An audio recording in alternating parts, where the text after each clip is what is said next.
Tere päevast, lugupeetud kolleegid, ja olen väga tänulik Katrin Reimandile kaas ettekandjaks olemise eest, et väga tore oli arutada ja vaielda nendel teemadel. Mitte, et see küsimus oleks väga maailma ajalooline praeguste sõdade taustal, aga aeg-ajalt seda tõesti küsitakse ja vahel ka mõni patsient, kes laseb omal määrata ühes laboris ja teises laboris, tuleb siis tagasi küsimusega, et näed, siin oli mul selline tulemus ja kõik oli nagu okei ja teises kohas oli jälle selline tulemus ja oli nagu patoloogiline ja et mis ma selle kõigega siis peale hakkan. Ja püüaksime siis vastata järgnevatele küsimustele, miks tulemused on eri laborites erinevad, miks eri laboritel on erinevad referentsväärtused, millised referentsväärtustest on Eesti laborites ühtlustatud ja mille alusel veel tulemusi tõlgendada saab. Mida arvestada nii üldises plaanis tulemuste tõlgendamise juures ja kuidas see paistab välja siis digiloo andmevaatoris, mis nüüd vist üle läheb tervisejuhtimise töölauale. Põhimõtteliselt võiks ju ühe lausega selle siis nagu ära öelda niiviisi, et miks nad erinevad on põhiline erinevus see, et laborid kasutavad eri meetodeid, eri tootjate või reaktiivi valmistajate analüsaatoreid, reagente ja kalibraatoreid. Et sealt see nagu erinevus tuleb. Aga sellel on ka siis teine pool, et erinevad ka tulemuste interpreteerimiseks kasutatavad väärtused ja mõnikord siis isegi sel juhul, kui kasutatakse sama metoodikat. Ja sageli just see teine aspekt avaldab isegi suuremat mõju tulemuste tõlgendamisele kui see, et laborites on erinevad meetodid. Ja on ka selline võimalus, et kasutatakse väga erinevaid ühikuid.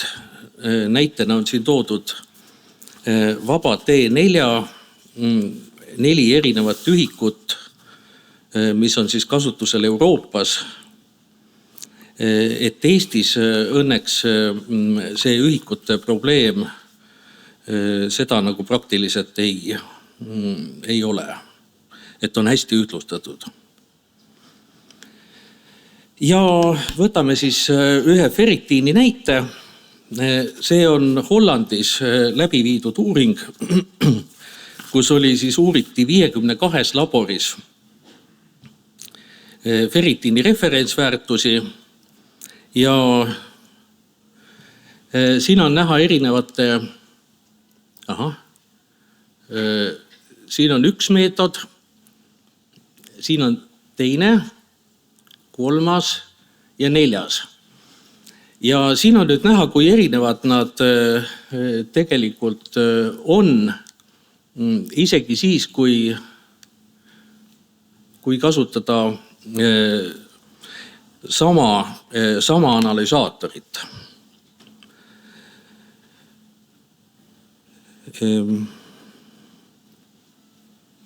Jaa.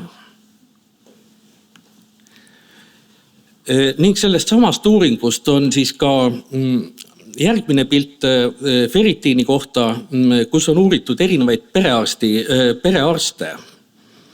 Ja siin A juures on näha, et millises osakaalus on patsientide väärtused allapoole referentspiiri ja B juures, et millises osakaalus ülevalpool referentspiiri. Ja siin me näiteks näeme tohutut varieeruvust premenopausis naiste madalamate väärtuste osas, mis ulatub 30% kuni 90%. See on tegelikult absurd, et 90% patsientidest oleks justkui rauapuuduslikud. See ei saa kindlasti nii olla. Et et ikkagi väga suur erinevus nendes referentsvahemikes. Ja siis toome sisse sellise mõiste nagu harmoniseerimine, mis on siis võime saavutada sama tulemus ja sama tõlgendus olenemata mõõtemeetodist. Mõõtemeetodid võivad olla erinevad, kuid ühtlustades ühikuid, ühtlustades tõlgenduslikke piire, kasutades sama terminoloogiat, on võimalik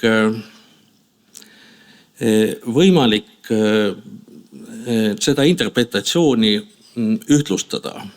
Ja see on vajalik tegelikult nii meie Eesti digiloo aspektist kui ka tulevikus selle Euroopa tervise andmeruumi seisukohalt.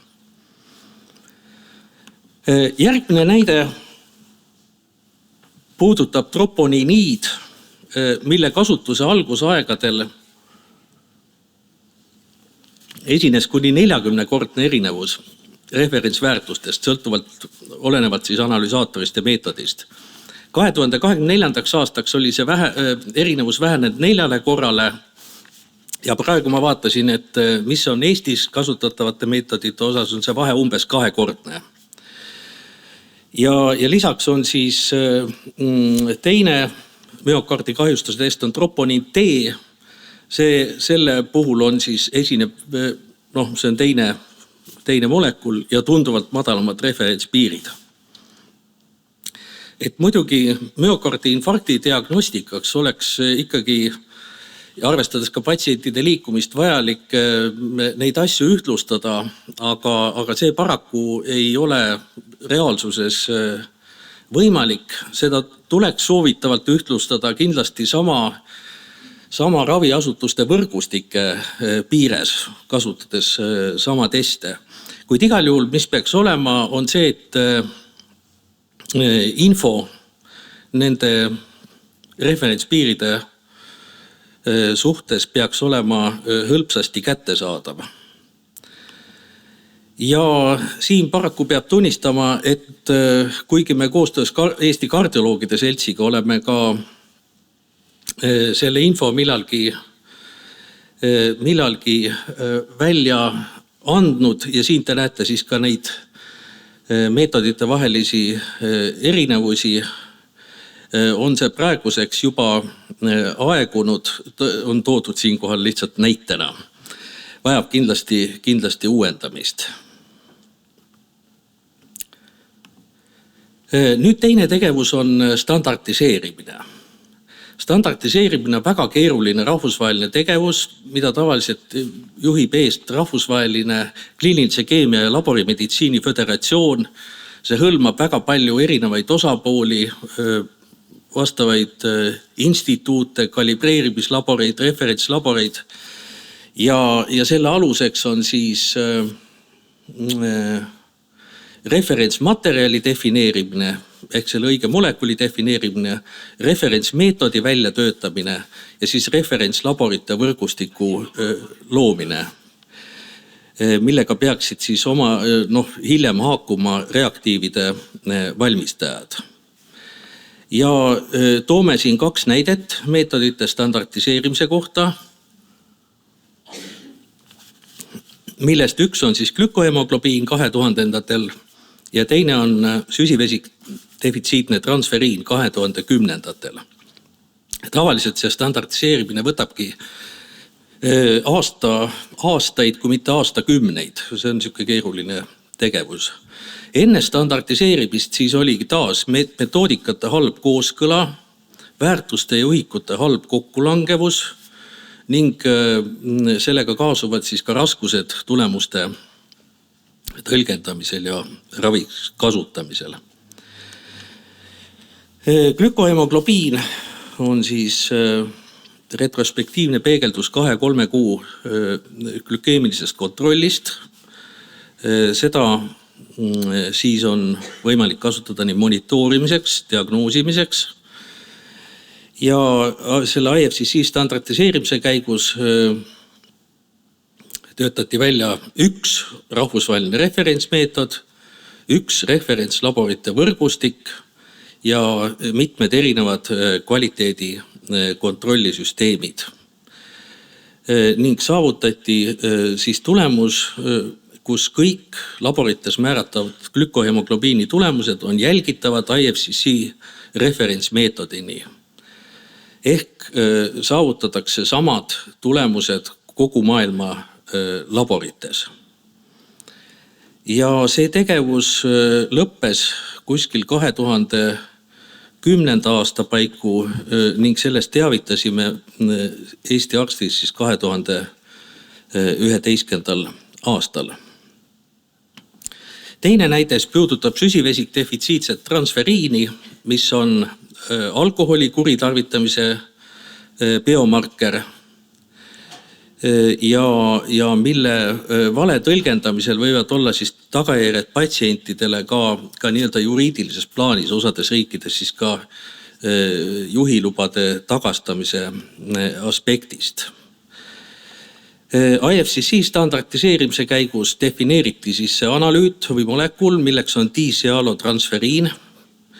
Töötati välja referentsmeetod ja referentsmaterjalid ja on see test siis standardiseeritult kasutusel alates juulist 2018.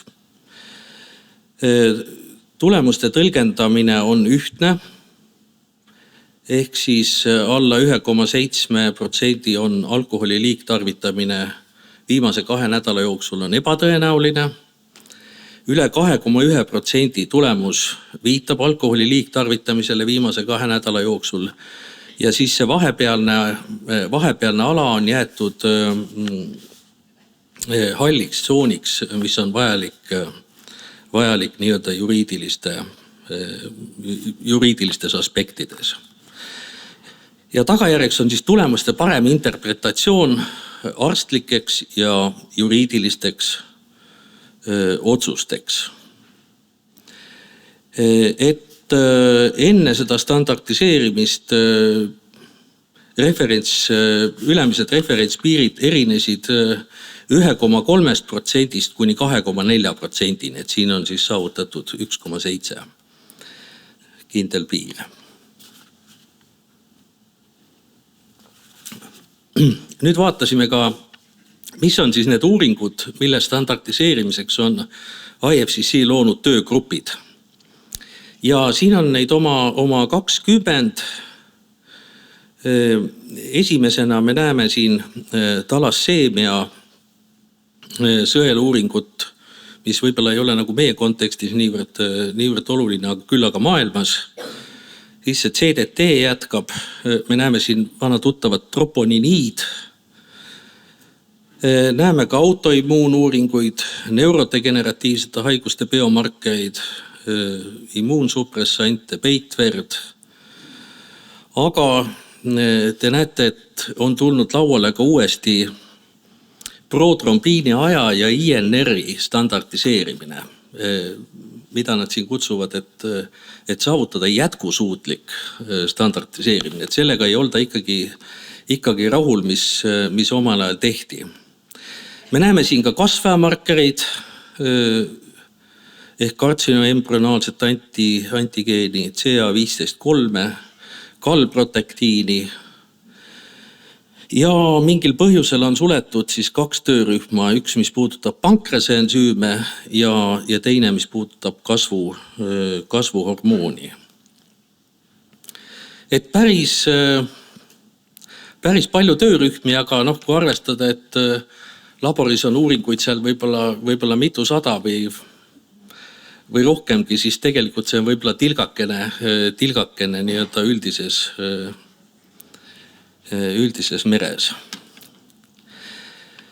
Meetodite standardiseerimine Eestis, et mis meie siin omalt poolt oleme teinud, muidugi me ei saa siin Eestis meetodeid standardiseerida, see on ikkagi rahvusvaheline tegevus. Küll aga saame me juba standardiseeritud meetodeid kasutusele võtta või utsitada laboreid, et nad seda teeksid. Ja sellel eesmärgil loodi siis ensüümide määramise meetodite standardiseerimise töörühm 2021. aastal eesmärgiga siis võtta kasutusele need IFCC poolt varasemalt standardiseeritud meetodid. Ja siin on ka toodud üks näide laktaate hüdrogenaasi aspektist, kus on näha, et see mitte standardiseeritud meetod sisuliselt selle referentsväärtuse alumine piir algab sealt, kus lõpeb nüüd IFCC standardiseeritud laktaate hüdrogenaasi referentsväärtuse ülapiir. Et praeguseks on sellega suhteliselt kaugele jõutud, kuid tegeletakse veel alati ja asati meetodite, standardiseeritud meetodi kasutusele võtuga. Et see ei ole ka laborite jaoks väga lihtne, kuna tavaliselt ollakse seotud mingi konkreetse analüsaatoriga veel mõnda aega.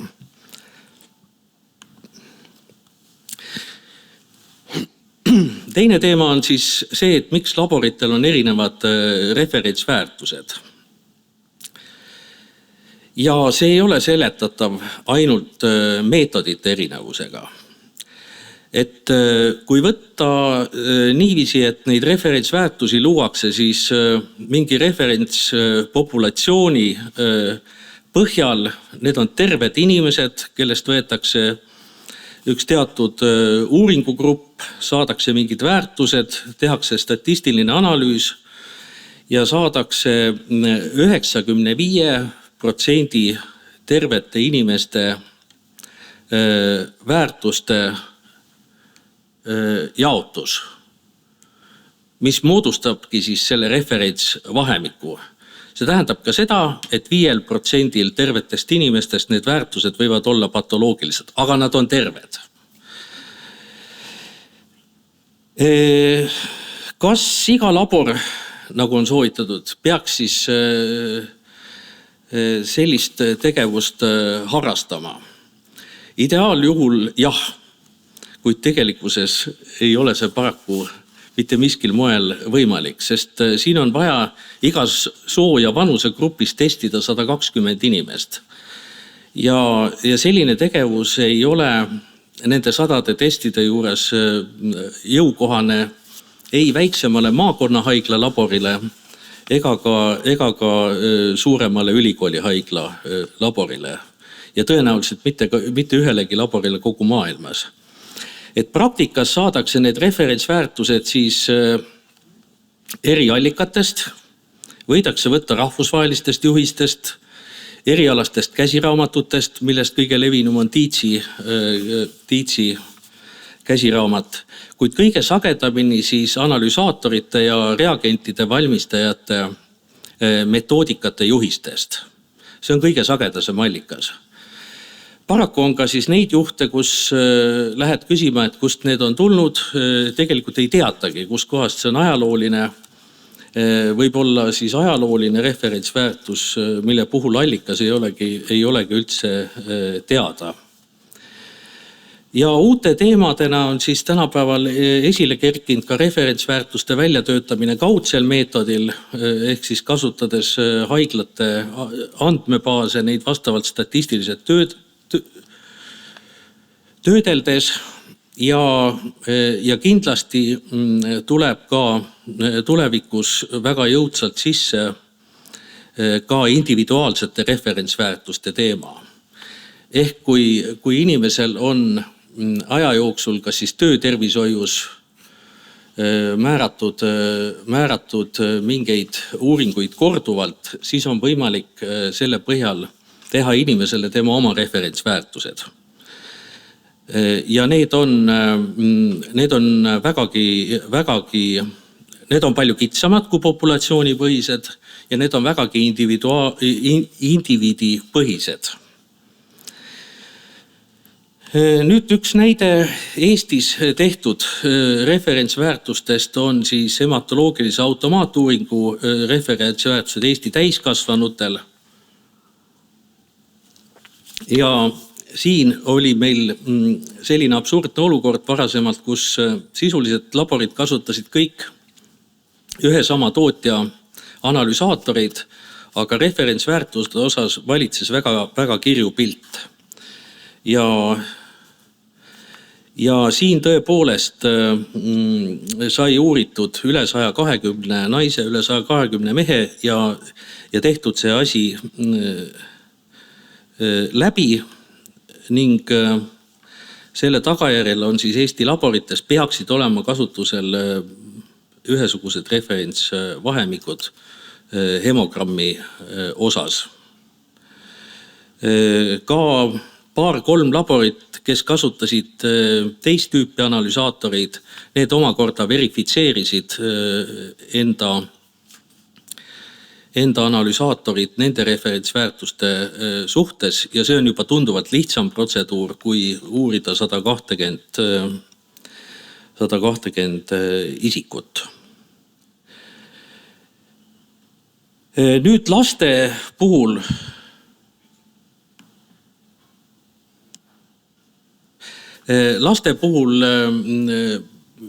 on see sisuliselt väga keeruline igas vanusegrupis neid referentsväärtusi teha ja seetõttu andis meie töörühm välja sellise soovituse, kuna Kanadas on tehtud väga mahukas uuring väga erinevatele metoodikatele. Laste puhul siin on uuritud üle 600 lapse. Oleme andnud välja siis soovituse Eesti laboritele laste puhul kasutada Kaliperi ehk Kanada labori initsiatiivi referentsvahemikke. Ja kuna Eestis on siis Sysmexi hematoloogia analüsaatorid praktiliselt valdavad, siis on neid väga hea kasutada. Me ei andnud soovitust esimese eluaasta laste osas, kuna neid väärtusi oli ka neil väga üksikuid, seda on tõesti väga keeruline saavutada. Aga 1-18 aastani. Nüüd millised referentsväärtused Eesti laborites veel on harmoniseeritud? Siin paar aastat tagasi tegelesime ka digoksiini terapeutilise vahemikega ning koostöös Eesti kardioloogide seltsiga siis sai digoksiini terapeutiliseks vahemikuks 0,5–0,8 mikrogrammi liitris ja toksiline tase üle 1,2 mikrogrammi liitris. On harmoniseeritud ka üksikuid labori kommentaare siin kusihappe osas, podagravi sihtväärtuse osas kui ka LDL-i eesmärkväärtuse osas. Nüüd mida veel tõlgendamise juures kasutatakse? Referentsväärtused ei ole ainsad. On siis kasutusel veel otsustuspiirid, mis ei ole need samad kui referentsväärtused. Sageli öeldakse mulle, et mis te räägite meile otsustuspiiridest või referentsist, öelge, mis on norm. Et norm on üks selline asi, mida laborimeditsiin ei tunnista, mis on põhimõtteliselt nagu väärmõiste, kuna normaalse labori tulemuse alusel ei saa öelda seda, et inimene on kas terve või haige. Aga otsustuspiirid on siis saadud kliinilistest ravitulemuste uuringutest ja nendes kohtades, kus see on saadaval, kus see on olemas, oleks sellel siis nagu eelis, seda tuleks soovitada referentsväärtuste asemel. Väga tüüpiline näide on näiteks kolesterool, et kui me teeks rahvastikupõhise referentsväärtused, siis me saame tunduvalt kõrgemad piirid kui see soovituslik väärtus, mis on nagu ametlikult aluseks inimeste elustiili ja ravi osas. Ka mõned näited otsustuspiiridest, näiteks NT-proBNP-l, glükohemoglobiin, nagu oli jutuks juba, higikloriidid üle 60 oleksid siis tsüstilise fibroosi diagnostiline piir, ka on tegemist otsustuspiiriga. Alles hiljuti oli ajakirjanduses ka vitamiin D soovitusliku väärtuse teema väga kuuma teemana, mille varju pisut kippus jääma see, et tervetel tavalistel inimestel pole üldse D-vitamiini tarvis määrata. Praegu hetkel on arutlusel ka PSA küsimus. Siis ferritiini puhul alla 15 mikrogrammi liitris on üks WHO rauapuuduse diagnostiline otsustuspiir. Et see on natukene kummaline nähtus selle poolest, et see pärineb aastast 1992 ja selle aluseks on tegelikult radioimmuunanalüüs, mis on ammu laboritest juba kadunud. Ja kui me eelnevatel slaidil nägime tegelikult seda erinevust premenopausi, postmenopausi ja meeste vahel, siis tegelikult ühtset ferritiini otsuse piiri, see võib-olla poleks nagu kõige korrektsem. Ja ka lõppeks siis võib näitena tuua ka peitvere uuringu, kus on otsustuspiir üle 20, see tuleneb pigemini koloskoopia kättesaadavusest, koloskoopia võimekusest, kui sellest, et mis on see tema tegelik ja tunduvalt madalam referentspiir. Nüüd mõned näited ka referentsi otsustuspiiridest, kus laborites on kasutusel erinevad meetodid. Ja see asi puudutab peamiselt Tallinnat. Siin on siis 3 laborit, kus on igas laboris on erinev analüsaator. Ja on näha, et mõned analüüdid on suhteliselt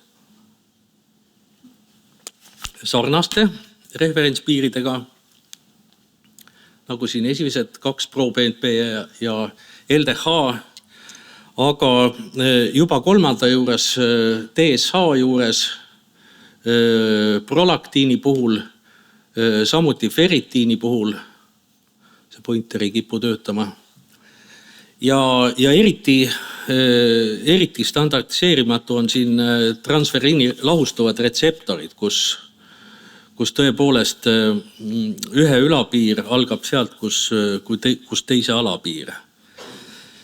Ja lõppeks, kuigi ma eelnevalt ütlesin, et meil digoksiini terapeutilised väärtused peaksid olema harmoniseeritud, me ei saa seda tegelikult öelda, et me näeme siin tegelikult erinevaid numbreid.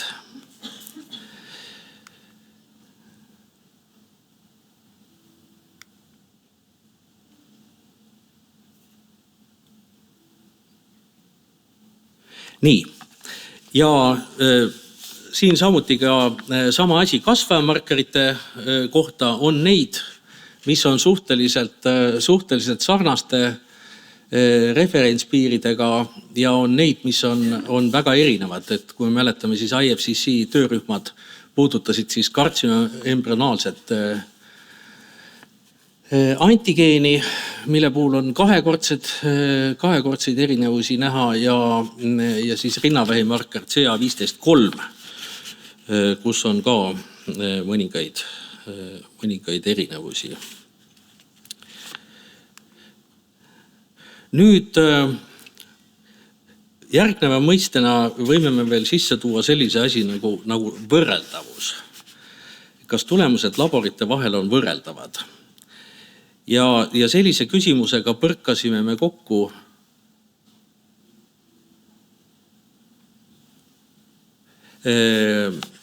digiloo andmevaatori kontekstis. Ühtäkki olime me olukorras, kus kõik need tulemused olid toodud keskpõrandale kokku ja kuna me ise teadsime, et tegelikult need asjad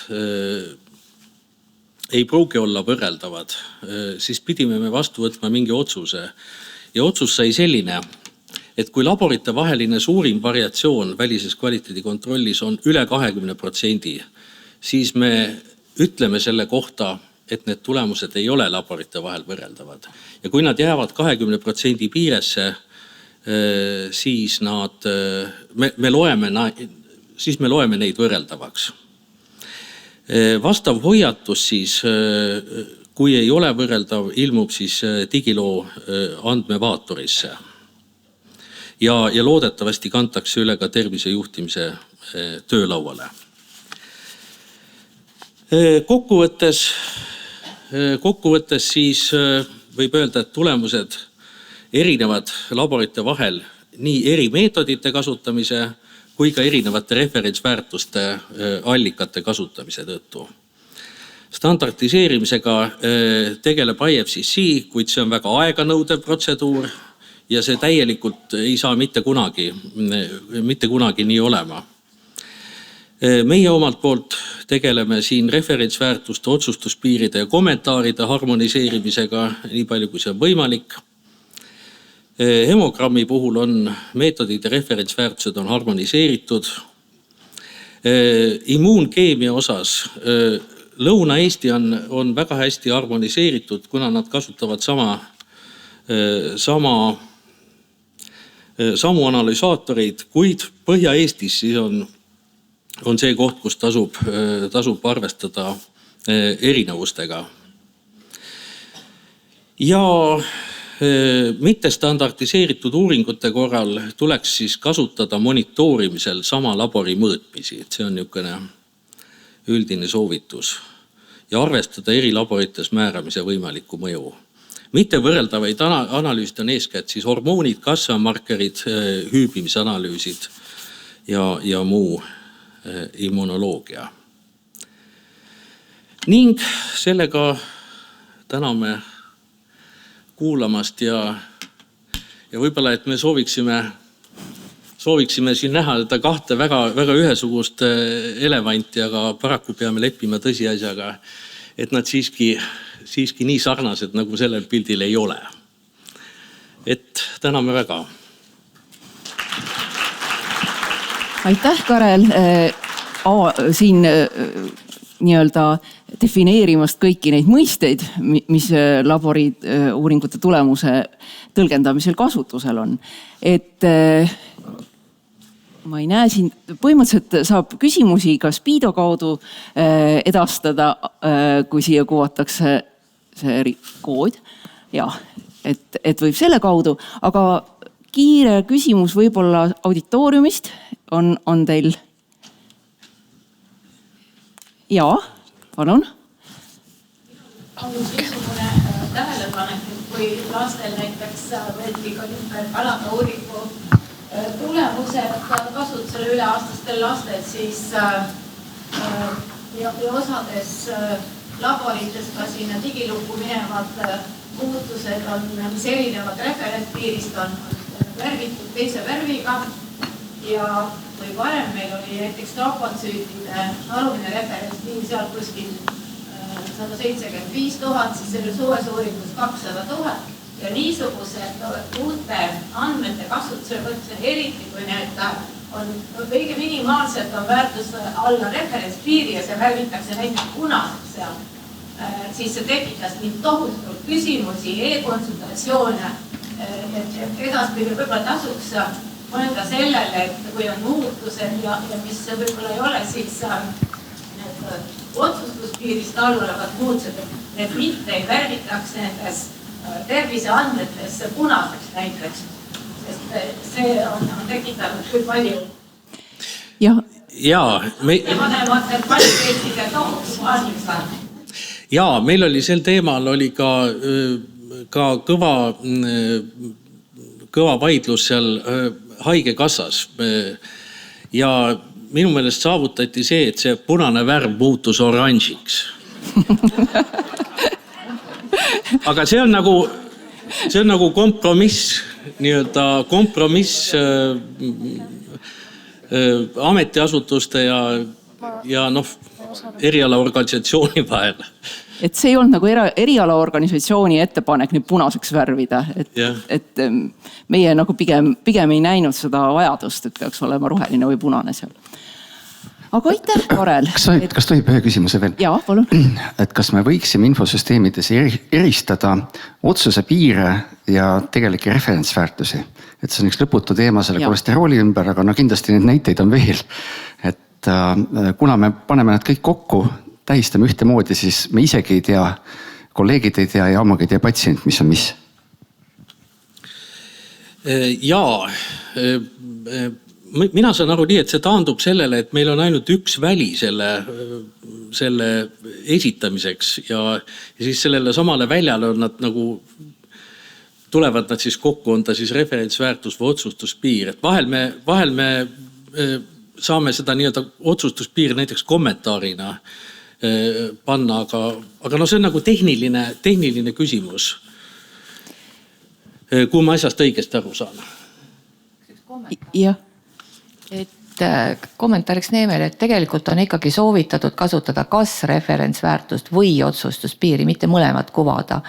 Ja otsustuspiire seal, kus nende analüütide puhul, kus on kokku lepitud, neid on, ei ole sugugi kõik. Et me oleme üritanud vältida olukorda, kus ilmuksid välja nii referentsid kui otsustuspiirid.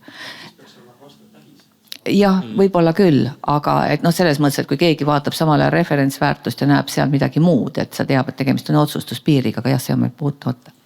Võib-olla meil õnnestuks seda kunagi eristada. Ja, et nad võivad olla eri nagu ridadel, aga et saaks aru, et kumb on kumb.